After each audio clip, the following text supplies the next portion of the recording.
Hi, everyone. I'm very excited to welcome you to the 10th Monitor Side Chat in our series, Tufts Entrepreneurs Tackle Tufts Questions. The event tonight is being put on by the Tufts Entrepreneurs Network, a part of the Tufts Entrepreneurship Center, in partnership with the Office of Alumni Relations. For those of you who don't know what Tufts Entrepreneurs Network is, this group serves as a resource for alumni in the technology and startup spaces, helps alumni looking to transition from the corporate world to the technology and startup space, and is a resource for the university and the Tufts Entrepreneurship Center. I'd like to start by saying thank you to our Extended 10 and TEC team, Mark Kesslin, Iggy Molliver, Brittany Sokoloff, Josh Goldman, Kevin Oye, Josh Kappelman, Amy McDonald, and Luke Frazier, as well as our awesome panelists today. We'll have an open 20-minute period at the end of our session for questions, so please feel free to submit questions along the way using the Zoom QA box at the bottom of your screen. We'll do best to get to all of them before we close out for the evening. My name is Shelby Schultz, and I'm an alumna from the class of 2012 and a member of the 10 National Chapter, as well as the Austin Alumni Chair. I am part of 10 because I'm inspired by the entrepreneurial problem-solving spirit that is present in Tufts students, and I believe it is important that we continue to foster this tenacity and learn from our great network. Today's panel, Women in Entrepreneurship, The Journey, will highlight the journey of being a female entrepreneur and how to build a network to support your entrepreneurial endeavors. Without further ado, I'd like to introduce our moderator, Aliguma Young, and our panelists, Dr. Allie Hill and Olivia Jarris.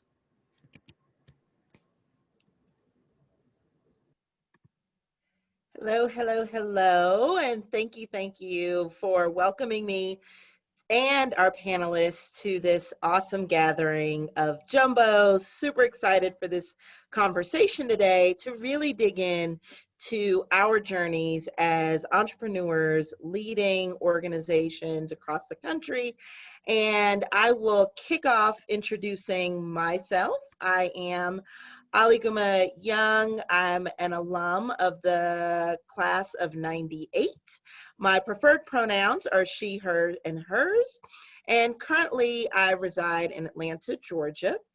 My company is the Super Fundraiser. And what we do is really work with nonprofit and for-profit organizations to accelerate their revenue growth. And we do that through everything from strategic planning to supporting with providing interim fundraising support, and then also doing fundraising plans, writing grants, and helping to support for-profit businesses that are also engaging in philanthropic endeavors. In terms of me and what I also do outside of running a growing company is I'm a mompreneur. So I have 3 children, one of whom just recently graduated from college with her bachelor's degree in computer science. And I also have a 3rd and 5th grader, and spend most of my time with them as a soccer mom and running on the fields every weekend and engaging in things like that. And what I'd really like to just share is a little bit about what really helped me in terms of being a Tufts alum to launch my business and to really carry forward in this journey as an entrepreneur. I would say one of the biggest things that I did while I was at Tufts was I really engaged in a lot of student activities. And that was everything from being a member of Essence, the singing group, to Spirit of Color, the dance group, to being president of the Pan-African Alliance, and also just engaging in a number of initiatives across the campus, including the Task Force on Race when I was there on campus. And how that really helped me in terms of my journey of entrepreneurship is that it allowed me to really develop leadership skills, to learn how to work across lines of difference, to really engage in how to advocate for myself and how to get the resources that are needed in order to grow any initiative that I wanted to launch. And I also really built amazing relationships. And so people that I met, people that I engaged with are a lot of the people who continue to support my business, continue to support me in the infrastructure that I'm building, and also really help me to guide my journey along the way. And we're definitely going to talk a lot more about that through the conversation today, but I'm going to pass it now to Olivia. Thank you so much, Aliguma. Thank you. And thanks everyone who's here joining us. So my name's Olivia Jarris. I am a class of 06. It feels like I'm dating myself, but I'll go ahead and say that. I've got such good memories from the Hill. I guess preferred pronouns, she, her. I have like a little cue sheet here so that I don't miss everything that I'm supposed to mention. I live in Hanover, New Hampshire, near Dartmouth.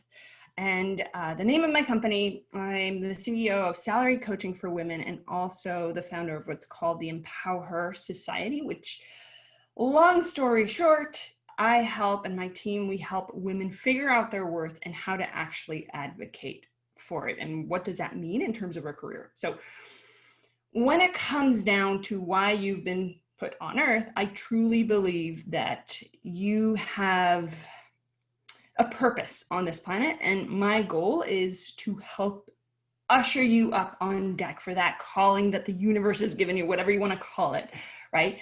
And show you how to, on one end, make a career out of it and make it a profitable career as well. My fondest memories at the Hill, and I'm a little bit in shock right now because I just found out that there's no more naked quad run. And that was one of my fondest memories. So there were many nights I don't remember, many I really do remember. I was part of practically every club that I could join. I'm originally from Santiago, Chile.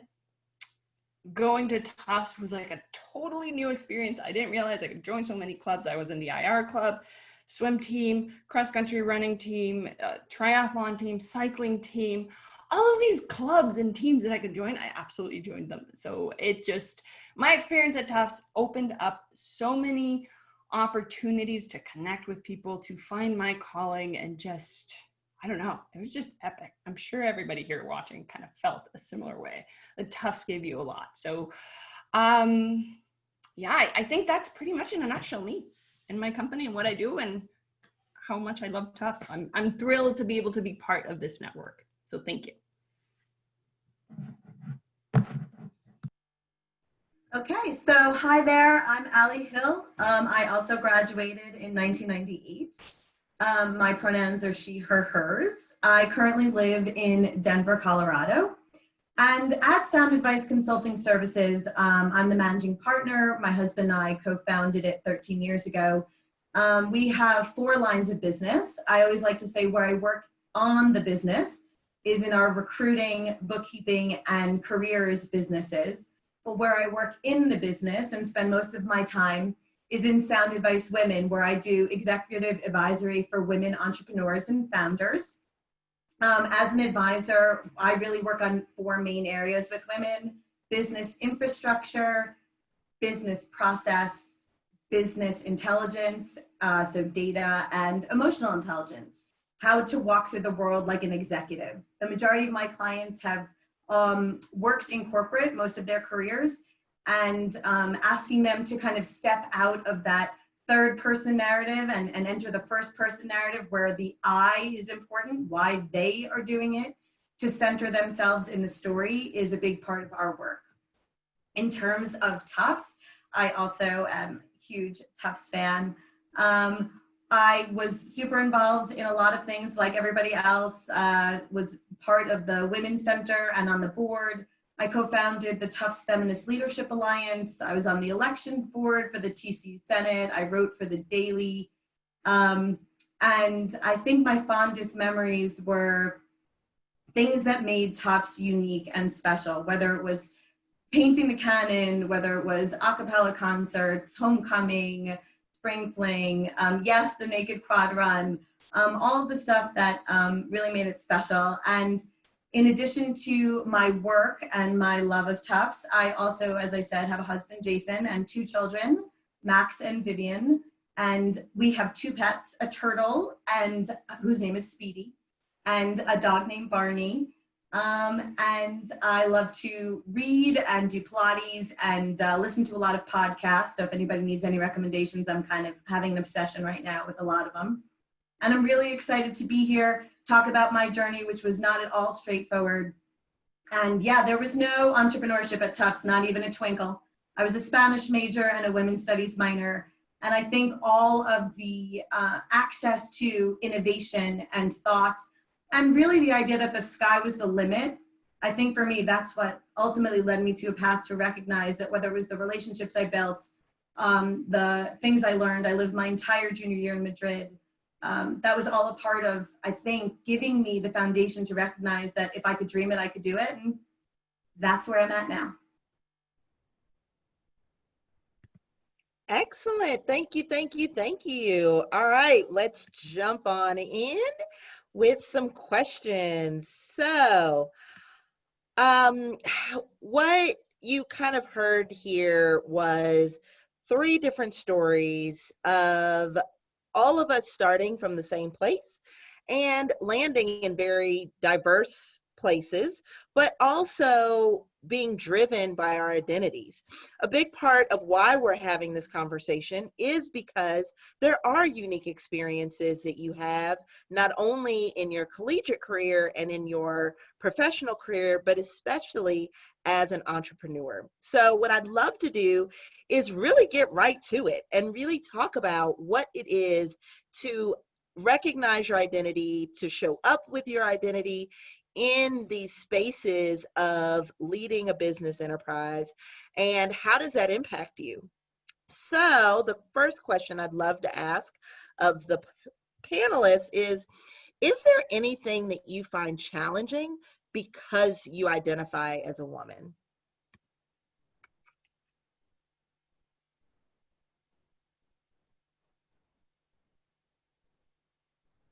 Go for it, Olivia. I would have to say, absolutely. And not because my business is truly helping women, but more so because so much of succeeding as an entrepreneur is a mental game. And I found personally, and in all the women that I've seen in entrepreneurship, like the first big barrier to actually succeeding and crushing it is your mindset. And actually getting yourself to that place where you don't let the imposter syndrome or that fear of failing or even fear of succeeding crushes you. So many times women can't get, like, they know that they're talented, they know that they've got a vision, a dream, or something that they're supposed to be doing, but that they don't actually follow through because the fear consumes them. So I would say, and I've seen this be more prevalent in women than in men. Like I know that, I'm sure that men have this as well, but they can override it much easier than women can. So I'd say, I don't know, Allie, what do you think? That's my take.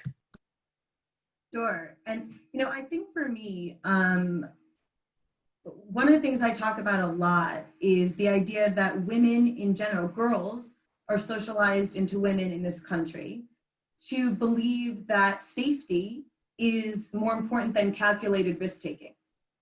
And that shows up in so many places.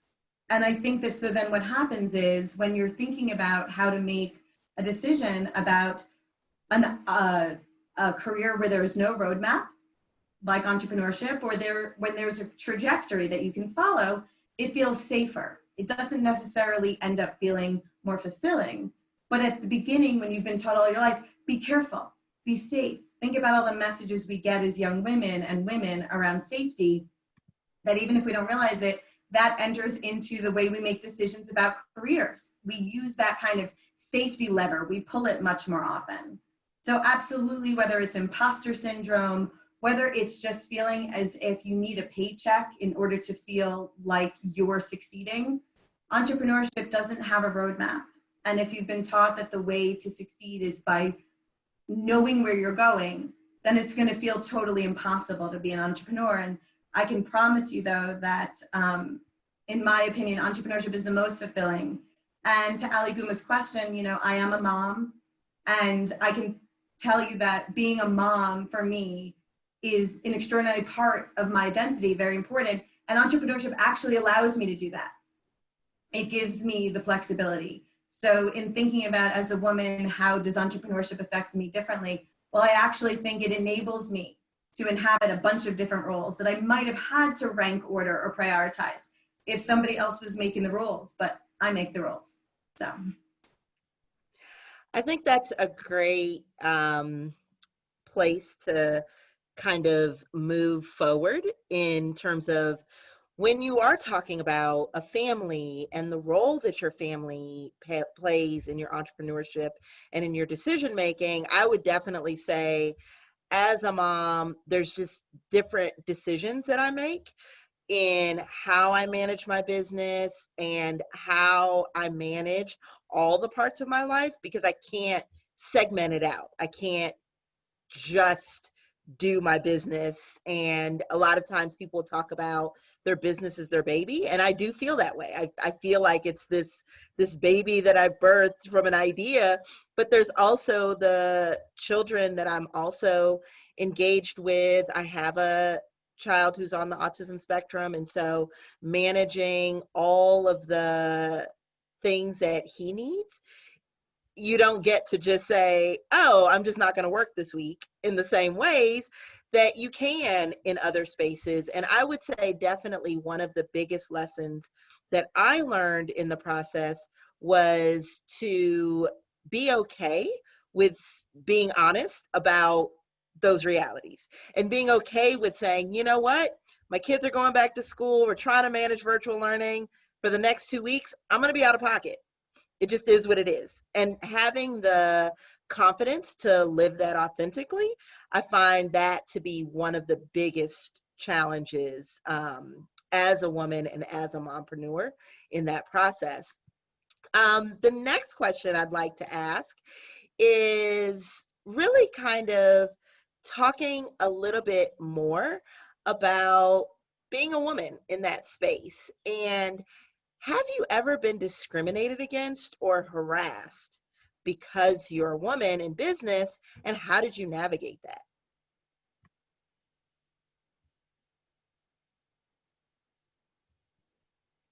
Go for it, Olivia.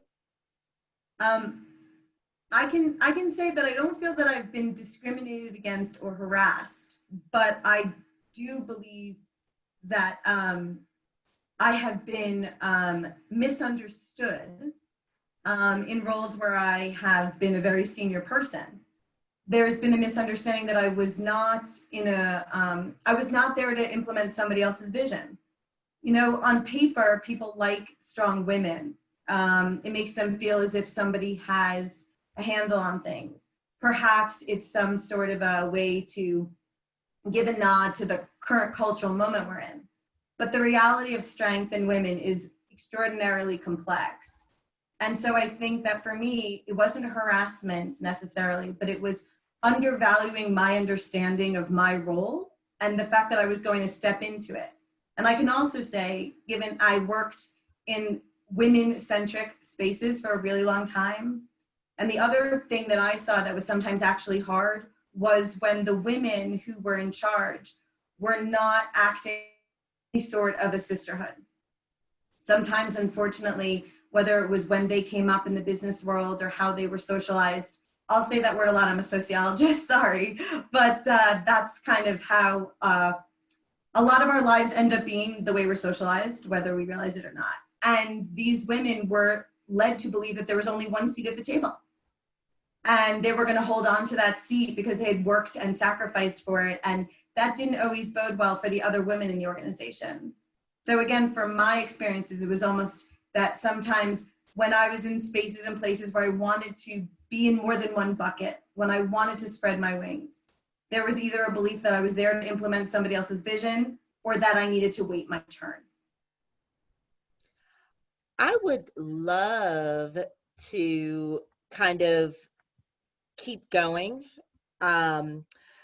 Allie, one of the things that you talked about was some of the fears about taking the risk to launch a business, particularly for women. And you also mentioned that and shared that, Olivia, around the imposter syndrome.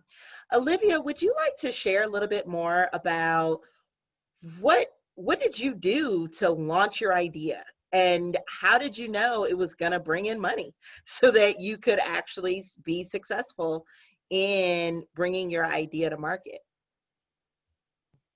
Sure. Let me just be very, very honest with you. The success that I see now in my business came on the heels of so much failure. I honestly, and kind of also piggybacking on that last question that you asked, the workforce, when I was in the workforce, it was not kind to me. And maybe a lot of it has to do with me and how I showed up, maybe being a woman, maybe not.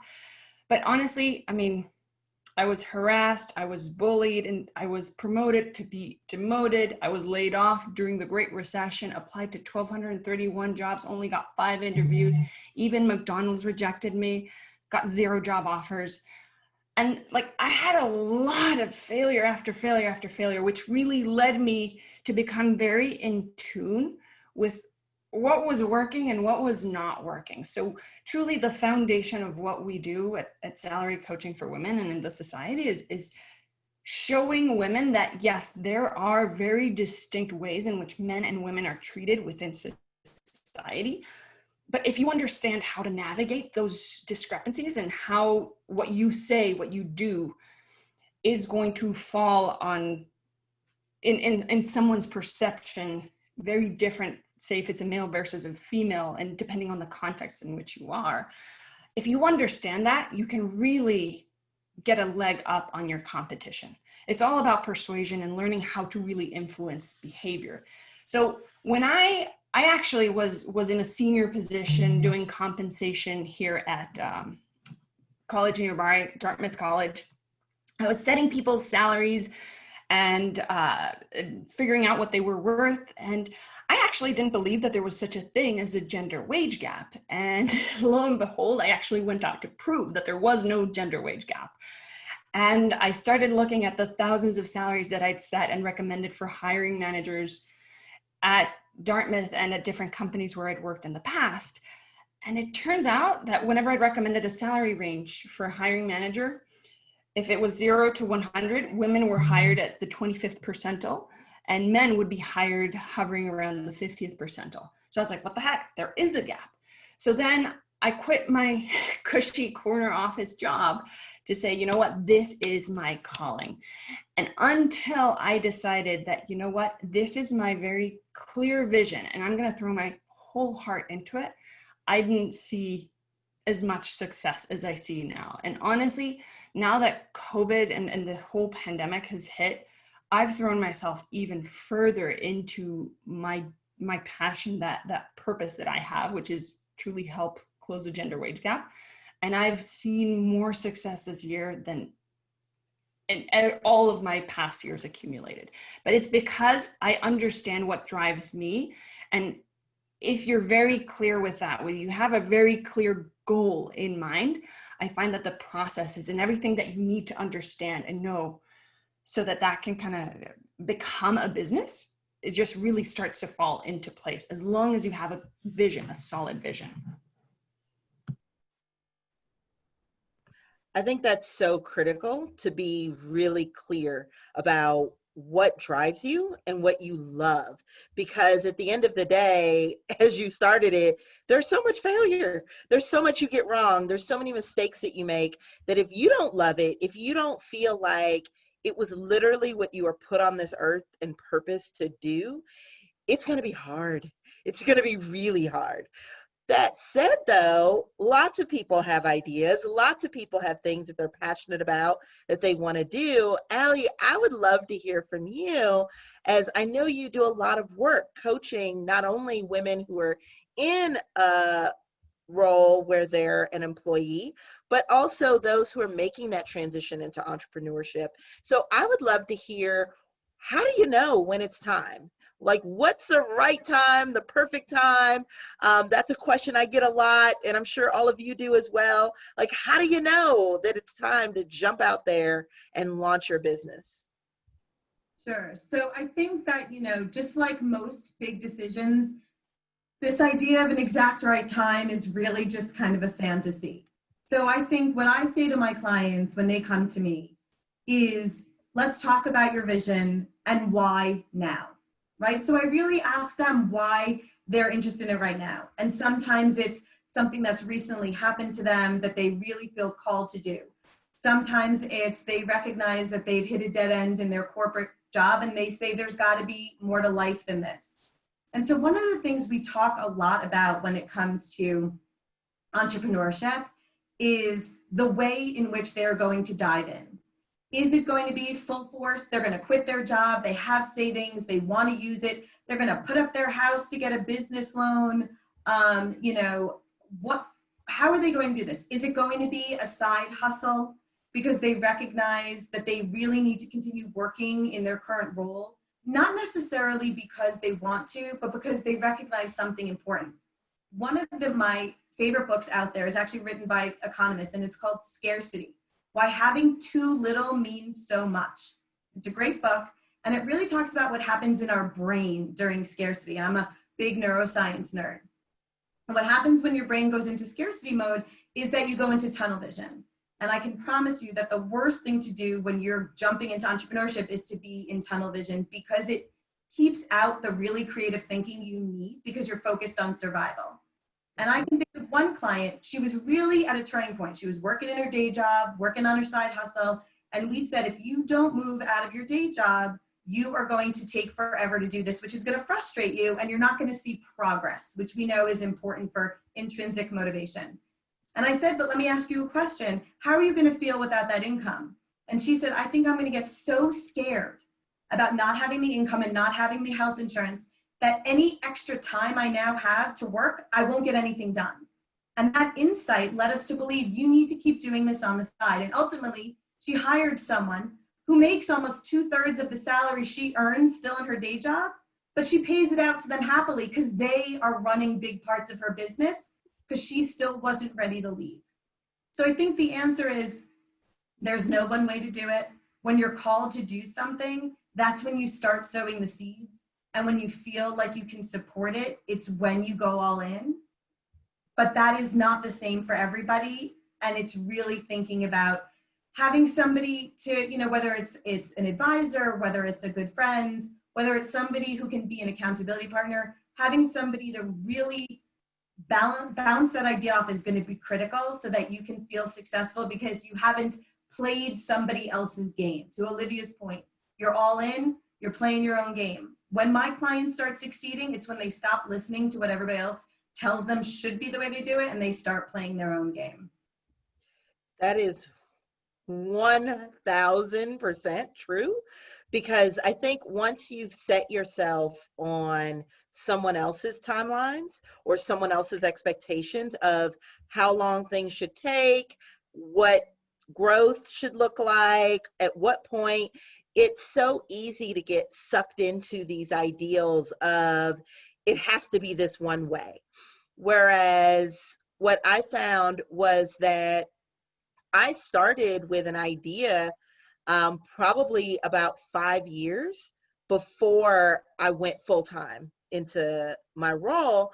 But in the meantime, I talked about it. I had a hashtag, the super fundraiser. I put it on everything. I talked about what I wanted to do. I tested theories about what I wanted the company to be, to incorporate, to do. And I did that within a full-time role because similarly, I had a lot of those same fears about, okay, well, how are we going to eat? And how, like literally, how will I feed my children if I have no job? And how will I get health insurance? And how will I take vacations? And my daughter was in college, so how was I going to pay her tuition? And all of those questions. But as different things started to work away and time passed, and I started to continue to message that, I also found that more and more people started showing up with resources, ideas, concepts, pushes, quite frankly, people just saying, you need to do this, like go. And what I got really good at was asking the question, okay, well, this is my fear, and being vulnerable. And I think if you do nothing else, it's being vulnerable about what those fears are, because if you don't tell anybody, they can't help you. And you'll be amazed at the people who can come to you, bring resources, bring ideas, bring just a perspective on your own situation, because as Allie just shared, you kind of can get some tunnel vision when you start to think about it, and it gets big and scary. The more that you kind of visualize being independent, not having vacation days, not having sick days, not having all of those things, but you have to kind of build your resources around you. And so the next question I have for both of you is, how did you do it? How do you get those resources, both the financial resources and the community resources, in order to grow your businesses? I'll be happy to go first. So I think, and what both of you ladies are speaking to is really important. And the way that I see it is, if you really want to do something, it's not about the concept of entrepreneurship. It's not about becoming a business owner, but it's really about harnessing your entrepreneurial spirit and becoming supremely resourceful. So if you're going to take the leap, you can figure out how, okay, say I need to start building this platform or the service or an ebook or something like that. Get resourceful. There's so many countries around the world that you can outsource things to. I mean, I have a team of 9-10 people now, and we're all over the world, and I outsource the heck out of my business. Why? Because I'm in it for quality of life. Like, I want to be able to go shut off at 2:30, go pick my kids up and pick back up later if I want to. But I think the way that I did it, I'm completely self-funded. I did not start with venture capital or anything like that, because I was like, you know what? I don't even know if this is going to be a not-for-profit. I like this. I felt honestly intimidated by going the venture capital route. I'd never done fundraising. So I was like, I'm just going to like hammer my head against a wall and see if this works. And in the beginning, it really was a lot of me putting myself out there and learning how to sell. Absolutely every single entrepreneur out there needs to understand how to sell and how to pitch themselves. Because if not, you are honestly screwed. That for one. On the other end, how do you get leads? And the best way to understand how do you generate leads for your own business? See, for me, it's on Facebook, running Facebook ads, running LinkedIn ads, and using YouTube as well, so that you generate a pipeline of leads that might not convert today into a client, but over time, as you nurture them, that's when they become part of your, what I call like your raving fans. So you need to learn how to sell. And then the second fundamental step is understanding your market, right? You need to be very clear on who your audience is and who is in your space already crushing it. Because once you understand who's already crushing it, you don't need to reinvent the wheel. Just go ahead and emulate them. Don't copy them, because that's obviously not the source of your calling, but understand what they're doing. How do they doing it? And don't reinvent the wheel. Use what's already working. Bring your genius zone, your spin to it, and emulate it. And I honestly, that would be my advice. If you're starting from scratch, you don't have spare income to do this, is figure out what your competitors are doing. Honestly, put yourself in those shoes. How can I get myself started like they are doing? And this might require that you have to buy their program. You have to put yourself through their courses and figure out, this is how they're doing. And then start figuring out your pipeline. Where can you start selling and pitching yourself? And there's going to be a lot of trial and error. But if you really want it, you can make it work. I love that. I love that, because that is at the core of how you grow your business, is by looking around at who's already doing it. As they say, there's nothing new under the sun, but you do have a unique voice. And when you really understand how to bring your own authentic voice into an industry, into an idea, into a concept, that's how you grow your business. And it's not about being everything to everyone, but it's really being clear on, this is where I focus. This is where I feel like I can have a big impact.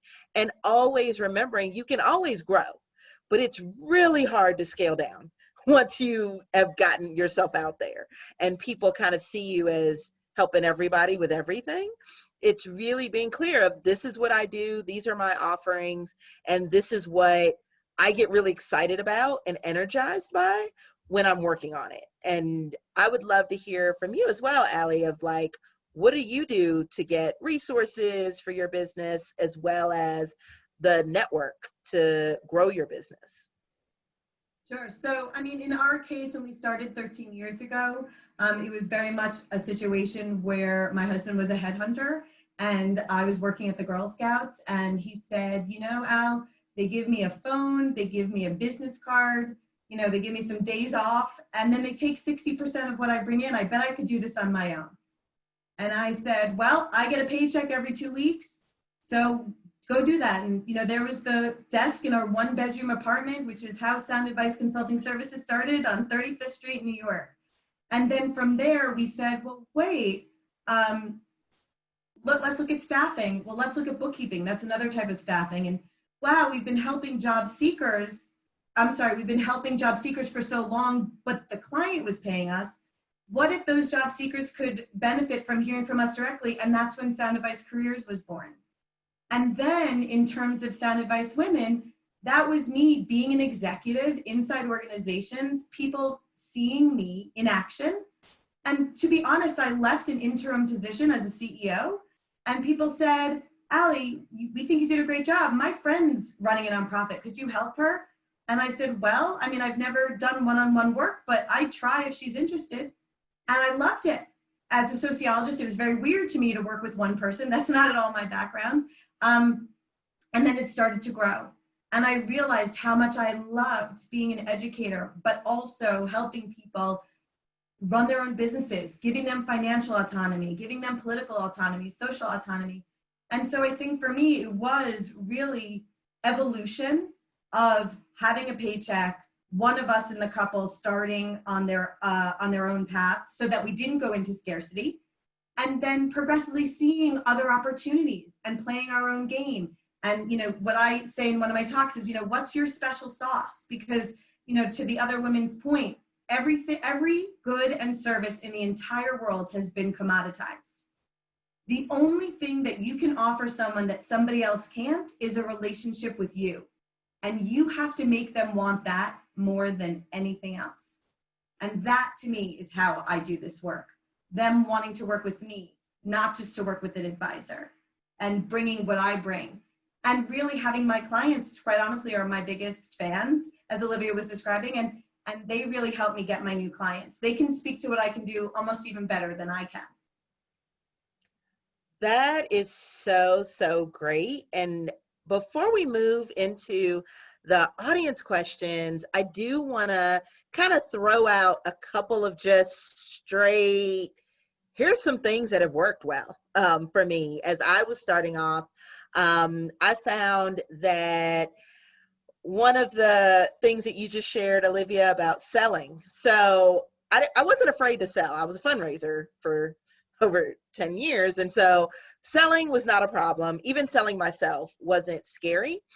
Where I had a lot of challenges, though, was running down leads that didn't lead anywhere and spending a lot of time early on having, excuse me, lots of conversations about doing services that the person couldn't afford, or I wasn't best positioned to help them, whatever it might be. Are there any tools or tricks that either of you found early on?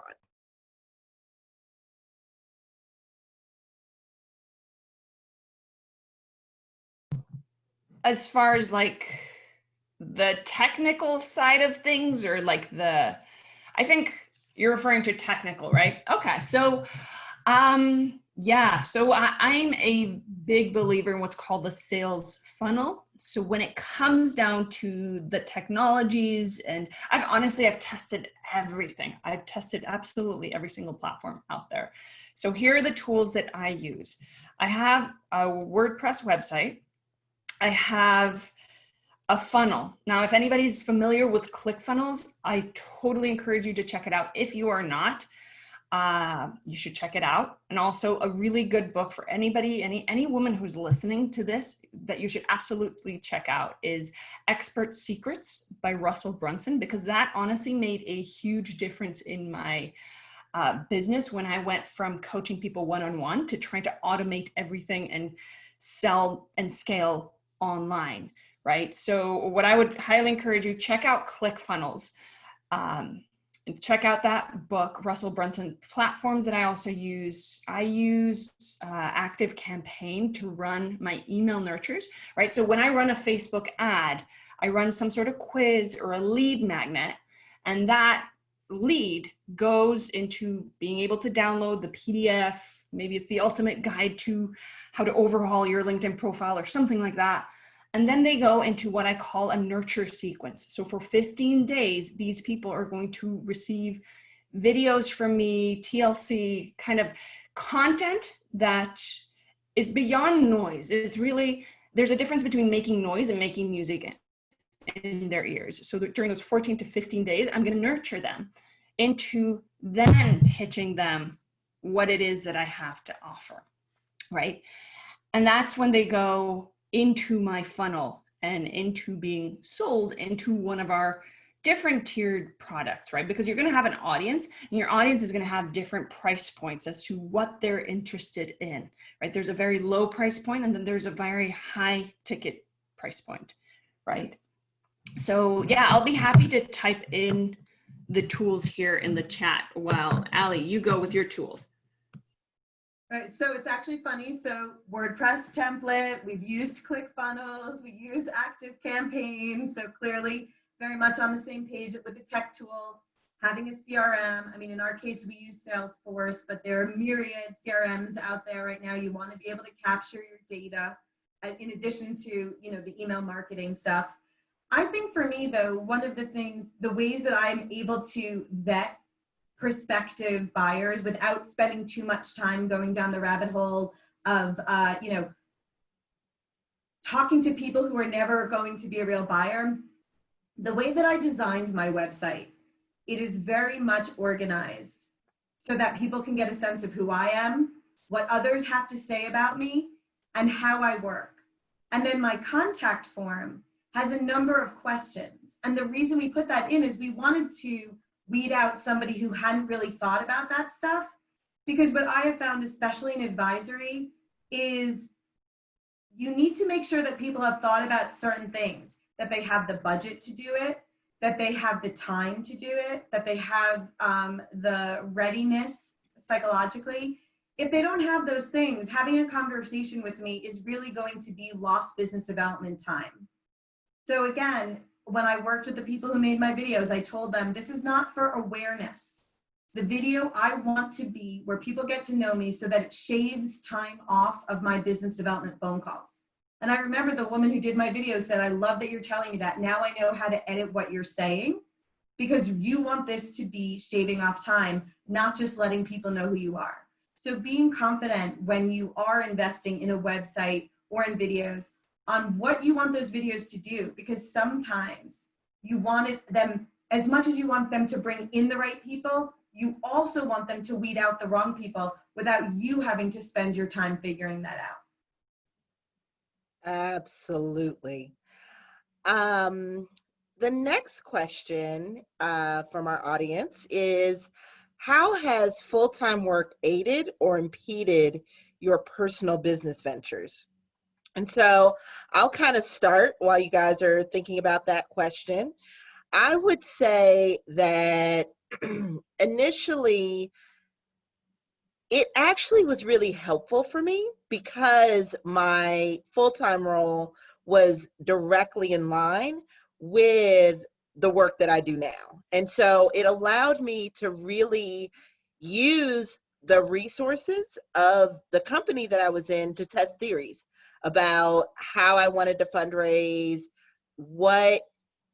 to really understand what companies needed to know, what they needed to have. And I also used that space to build relationships with other fundraisers in the field, so that when I did launch the company and started to need to bring on additional consultants, it was actually pretty fast in terms of my ramp up period, because I had already built those relationships while I was in a full-time role.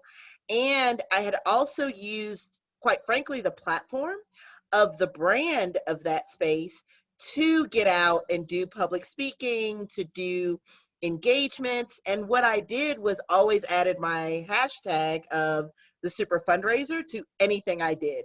So even if I was doing a podcast as a vice president, I still would mention the super fundraiser. And anytime I did a Zoom, I would put my name as Aliguma, the super fundraiser. And so I just made that like my thing everywhere I went. And so that's how it really helped me. I think when I was in the role, I thought I was being impeded from growing because I didn't have as much time to spend to do all of the things that I was envisioning. Now I'm realizing that if I had a do-over, I probably would have used that time a bit more to think more strategically about how I wanted the business to grow, to purchase some of these products that have been mentioned, because a lot of them have a cost. And I may have taken a few less vacations and just invested in getting an assistant early on. That was something that took me a little longer than I probably needed to do because I just didn't have the resources initially. But having an assistant, having support for your administrative part, if you are very engaged in the execution of the work, is so critical. And so really just having some of those resources is something that I found to be really what I thought was a hindrance. I can look back on now and say, wow, that would have been really helpful to do a little bit more of that. And also, quite frankly, to talk to more people about my concept prior to launching. So I think that's something that I probably would have done more of sitting down with my CEO and saying, hey, if I was pitching you, what would you want to hear? What questions would you ask? And doing some of that kind of work that I think may get awkward once you exit that experience. So I think we've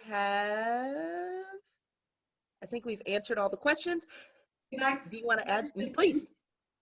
What I wanted to say was, like, in Aliguma's situation, her entrepreneurial venture actually mirrored the work that she was doing in her paid work. So, you know, a lot of what you just spoke of was how could she have kind of access that network. I just wanted to throw up kind of the opposite. A lot of my clients, the entrepreneurial venture has very little to do, you know, subject matter or industry with what they're currently doing.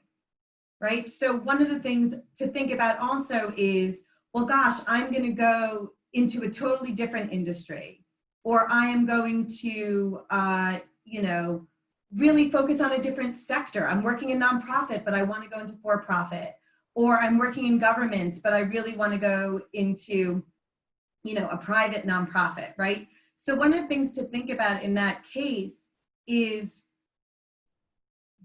in this moment, is there something that I could learn that I feel would be useful, even outside my industry? That whole idea of transferable skills. Is it I need to get practice public speaking? Is it I want to learn how to interview? Is it I have no idea how anything works around payroll or the books because I've always worked inside and I want to learn more about it? Think also, because I know it's easy to kind of say, well, I'm going into such a different world. What could I possibly get from the place that I'm in? And in those moments, I would ask you to sit down, however it is you like to, you know, take notes or think and say, even if I'm leaving this industry completely, there is always something that I can learn in my current moment. It helps keep you motivated if you can't jump into entrepreneurship because you're still using your paycheck to fund yourself. but it also reminds you to think bigger, to think outside the box, to think where there is no roadmap, which are all those kind of training wheels and baby steps that even if you can't think of a way that your current role can it all help you because the industry or the product or service is so different, go through that mental exercise. Guaranteed there are ways that you can create that overlap, and that will help you get used to making connections where sometimes you can only see disconnectedness. Can I add a little something there too? Because I think you're absolutely spot on. And what I would add to that is, you know what? You don't have to wait until you quit your job to build your brand.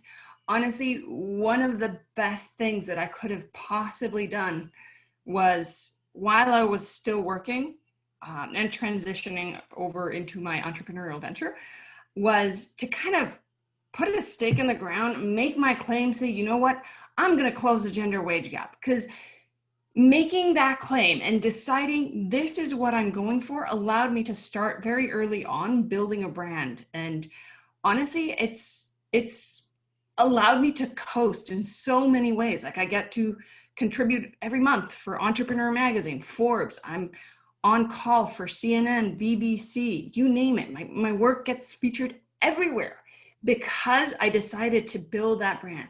The brand is not in the beginning going to bring you money, but start becoming a contributor there's so many sources out there.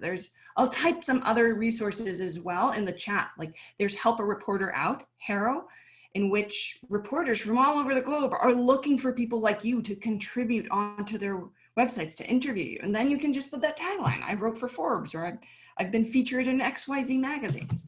So like I would say if you can't start right now, at least build your brand. That's something you can do in your sleep. Just put the stake in the ground, decide what it is that you want, and start building a name for yourself. We have so many good questions that are popping up. I think everybody's waking up and has a lot they want to ask. So we're going to kind of rapid fire through some of these. I'm sure we will be able to get the transcript of these and hopefully be able to share some of these answers after this conversation.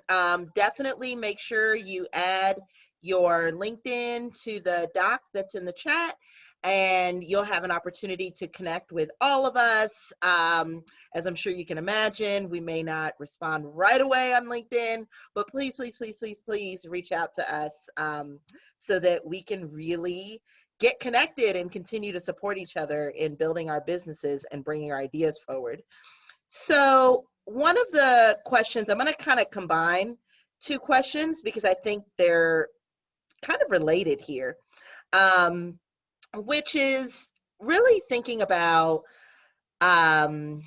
what's happening in the news right now with COVID and all of the opportunities that it's creating, all of the challenges it's creating. We're hearing, there was an article that just came out recently about the exit and the rate at which women are leaving the workforce in order to launch businesses and to launch concepts there. And so when you're thinking about that, there's definitely some things that have to be considered. And so one of the questions here is around what to charge.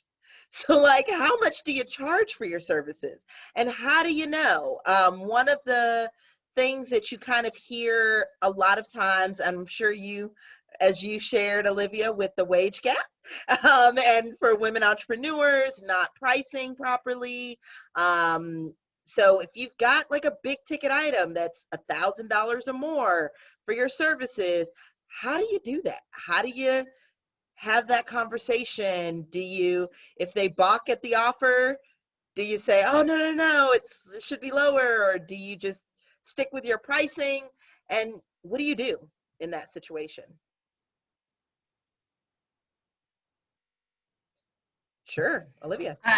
I'll be happy to answer. So figuring out your price points, you should absolutely start with something that's free, that allows them to get warmed up to start trusting you, right? I would never, ever suggest that you bring your high ticket offer first, right? Start with something that's free. Then you go into something that's a little bit more expensive, maybe $15, $27. Then move your way up, nurture them into that big sale. Now, what you'll see me charging is I have different tiers. I have different tier pricing, right? I work with a lot of women who are in the workforce. They're C-suite executives of Fortune 100s. Like, they can afford to pay me $10,000 a month, right? But then there's other people who cannot, and I still want to work with them. So I have a tiered structure for my pay scale, right? And then I have an automated, I have a community on Facebook, which is the Empower Society, and that one's a super low ticket offer. It's $15 a month. And all I do is really show up a couple of times a month. I bring my coaches, like my imposter syndrome coaches, my empowerment coaches, and we all contribute into that group. So it's not taxing on my time, because my time is truly my biggest asset. And that's why I think you should have different tier offers. Don't just have a high big ticket offer. And if you are going to have that, make sure you nurture the heck out of that lead before you put them in front of that $10,000, $15,000 offer.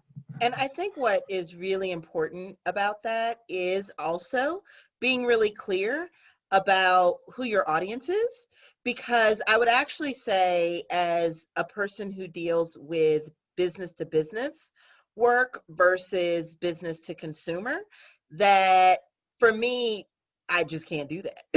I can't offer low cost work because the engagements are so much larger. And so you want to be really clear, especially right now, where on social media, on like pretty much everywhere you turn, there's all of these get rich now, sign up for this course to learn how to build and grow your business. And those things have great insights. And I'm not saying it as a doesn't have value. It has tremendous value. But one of the things that I had to learn was the difference between what it's like to build a pipeline of individuals versus what it's like to build a pipeline of corporations, because it's a very different orientation in how people engage with you. Yes, it's still people, it's still a pipeline. Everything you said, Olivia, I'm dead on. There has to be some way for people to build trust with you. There has to be a way for people to understand what you do in a low commitment way. One way that you can do that in B2B is playing with your timelines. And so rather than only offering a 9-month engagement, I offer 3-month engagements so that a client can work with us in phases as they're building trust, as we're learning to work together, and as we're growing our business. And so I would say, especially for a woman entrepreneur, to make sure that you are really valuing your work and you're making sure that they're paying what you're worth, first and foremost. And then second of all, making sure that you don't question that.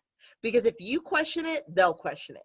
And what I found is that silence, that moment of, what, is actually the moment that you need them to have. Because that's how you know you hit it right. Because if somebody's got to think about it, then when they say yes, they're truly invested in working with you and making that relationship work. I'm going to go to our final question for the evening. And Allie, oh, good. Just super, super fast, just really fast. Yes, yes to my 2 colleagues on this panel. The only thing I want to say is don't let pricing end up spinning you into analysis paralysis. The reality is you can start in one place, you can raise prices, you can change them based on market demands, based on your expertise. So yes, get paid what you're worth. Don't highly discount yourself, because quite honestly, that's a race to the bottom. But please don't let it stop you from launching, because that would be the biggest travesty of it all if it kept you from doing what you're passionate about, because it's not something you can't change. So just wanted to say that really fast. Thank you. Because that actually leads right into the next question. And the question is, what would you recommend to a young businesswoman who had one failure and now cannot move on? And I will say the Super Fundraiser was not my first company. It was not my first foray into entrepreneurship. I've been playing and I would say almost dancing with entrepreneurship for years. And I've come in and out of it. I'd leave a job and say, I think I'm going to start a business. And I'd try it and I'd have a little bit of success, but not really. Nothing that really took traction. And so the one thing I would say is that no matter how many times you get it wrong, it's knowing that you will get it right and continuing on with that. And so I see Shelby has popped back. Can we take some more words Oh, of final yeah, thoughts? for Awesome. sure. I think this is a Allie great and question. Olivia, go for it. Final thoughts. My final thought is I believe that entrepreneurship is the answer for women's political and economic success. I think that it is the place for us to be because if you look at the systems in our country, corporate America wasn't built for women. This was not, most things were not built for women. We need to build it ourselves. And if you've had a failure, really, it's just a stepping stone. I have an entire folder in my Google Docs that is called Failed Experiments. And I actually pulled something out of it the other day because I could use it for something else. So I promise you, it is not a straight path. There is no path. There is no roadmap. And if you really can't get out of it, then talk to a friend or a mentor or a colleague, because part of this is about your believing in yourself again. And sometimes when somebody else believes in you first, it gets a little easier for you to do it. We've all been there. There is no road. And I can't wait to see you because entrepreneurship is the most fulfilling thing that I feel like I could be doing for myself and for our country right now. And what I would say is, listen, if you ever ask me, in spite of all of those things that I shared with you and I told you about all of those failures, if you ask me, have I ever failed? I will answer with a resounding no, I have not. You only fail if you stop trying. Heck, I have not let any of those failures from my past stop me from thriving and growing. Again, you only fail if you stop trying. And beyond that, my advice to you guys is more so than deciding tonight that you're going to become an entrepreneur, I really encourage you to adopt an entrepreneurship mindset, whether that means you stay in the workforce or you build your own company.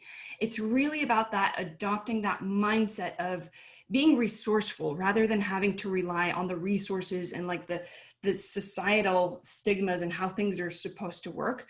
Be resourceful, be entrepreneurial with your career, and you're going to see magnificent things happen. So that's my 2 cents. And thank you guys. Thanks everyone for watching and for joining us tonight. Thank you. Thank you guys. And thank you, Aliguma, Olivia, Allie. Appreciate it. I know I learned a lot from this panel, and I think there were a lot of great questions. So I hope everybody else did as well. I will just close out and just tell everybody a little bit about the next event we're having on October 20th. It's going to be very interesting because it will focus on the upcoming election that we are all anxiously or very stressed out about, anxiously waiting or very stressed out about, or both. On October 20th at 6:30 Eastern, we will have a panel on media technology in the November election. So join us to discuss how media and technology trends are influencing the 2020 campaign on the local and national level. The panel will include alumni who work across major campaign teams, media outlets, technology startups, and venture capital firms. So it should be a great session, and I hope everybody can join, and everybody has a wonderful evening.